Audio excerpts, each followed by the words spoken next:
Hello வணக்கம் மக்களே. எங்கள் வீட்டில் இன்றைக்கி முருங்கைக்காய் கத்திரிக்காய் சாம்பார். ஓகே, அப்படியே வந்தோம்னா உருளைக்கிழங்கு பட்டாணி பொரியல் வித் அப்பளம். ஓகே, இப்போ முருங்கைக்காய் சாம்பார் நான் எப்படி என்னோடய ஸ்டைலில் செய்கிறேன்னு உங்களுக்கு சொல்கிறேன். பருப்பு நல்லா கழுவிட்டு குக்கரில் வேக வைக்கணும்.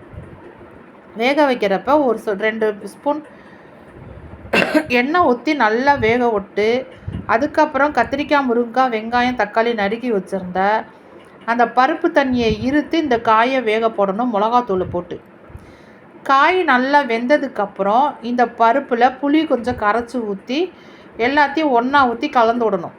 கலந்ததுக்கப்புறம் மேலால் ஆச்சி சாம்பார் தூள் 2 ஸ்பூன் போட்டு, 1/2 ஸ்பூன் மல்லித்தூள், தனியாக மல்லித்தூள் போட்டு கொத்தமல்லி தழையை தூவி விட்டு, அதுக்கப்புறம் கடுகு, வெந்தயம், சீரகம், பெருங்காயம் இதெல்லாம் போட்டு பொரிஞ்சவுடன் வெங்காயத்தை நல்லா வதக்கி கருவேப்பிலை போட்டு வறுத்து 2 வரமிளகாயும் அதில் கிள்ளி போட்டு வறுத்து இதில் சாம்பாரில் கொட்டுங்க.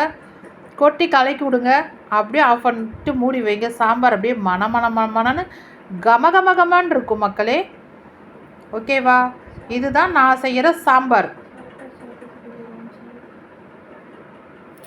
அதுக்கப்புறம் இது உருளைக்கிழங்கு பட்டாணியை குக்கரில் வேக வச்சு எடுத்துட்டு, அப்புறம் இதில் மிளகாத்தூள், நம்ம வரமிளகாத்தூள் போட வேண்டிய தேவையில்லை.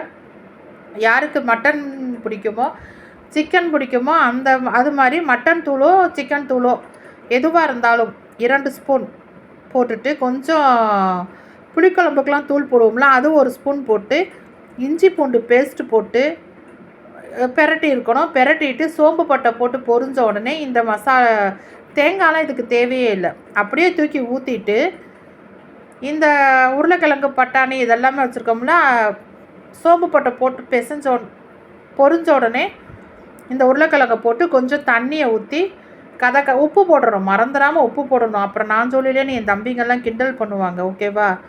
உப்பு போடணும். உப்பு போட்டுட்டு நல்லா வேக விடணும். அந்த பச்சை வாடை மிளகாத்தூள் போடுற வரையில் தண்ணியை ஊற்றி வேக விட்டு இறக்கிடணும். இறக்கிட்டு சாம்பாருக்கு எப்பயுமே அப்பளம் பொரித்து சாப்பிட்டிங்கன்னு வச்சுக்கோங்களேன், சூப்பராக இருக்கும். இப்படி இதுதான் என்னுடைய இன்றைக்கி special, Friday special with sambar, உருளைக்கிழங்கு அண்டு அப்பளம். இப்படி சாப்பிட்டோம்னா எம்மி டேஸ்ட்டாக இருக்கும். நீங்களும் ட்ரை பண்ணுங்கள் மக்களே. உங்களுக்கு ஏதாவது டவுட் இருந்தால் கமெண்ட் பாக்ஸில் கேளுங்க. டவுட்டு இருக்காது, ஆனால் கழுவி தான் ஊற்றுவீங்க, அது வேணால் தெரியும். எனக்கு தெரிஞ்ச சமையலை உங்களுக்கு நான் சொல்கிறேன். ட்ரை பண்ணுங்க என் செல்ல உறவுகளே, மக்களே, சகோதர சகோதரிகளே.